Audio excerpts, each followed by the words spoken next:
Getting a network connection error in Free Fire on your Android phone? Don't worry. Here is how you can fix it step by step. First of all, try toggling your network settings. Turn on airplane mode and leave it on for about 10 to 30 seconds, then turn it back off. This refreshes your connection. You can also switch from Wi-Fi to mobile data or from mobile data to Wi-Fi to check which one gives you a more stable connection.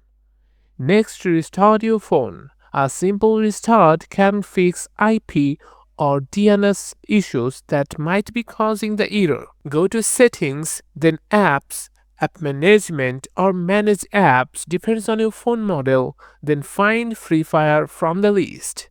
Tap on it, tap on Storage and press Clear Cache. This removes temporary files that could be corrupted. Now check your data and signal strength. Make sure you are connected to a strong 4G or 5G or LTE network. If you are using Wi-Fi, ensure you have at least 3 bars of signal. A weak or unstable connection can easily trigger this error.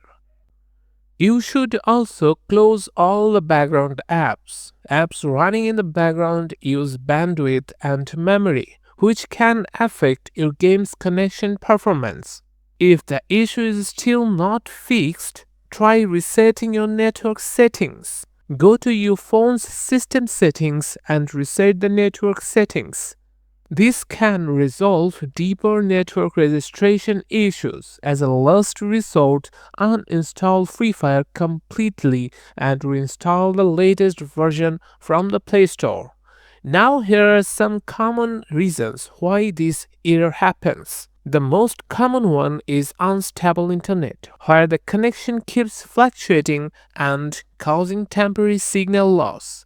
Sometimes the Free Fire servers may be under maintenance or experiencing high traffic, and in other cases, the game cache might be corrupted, which is why clearing it helps.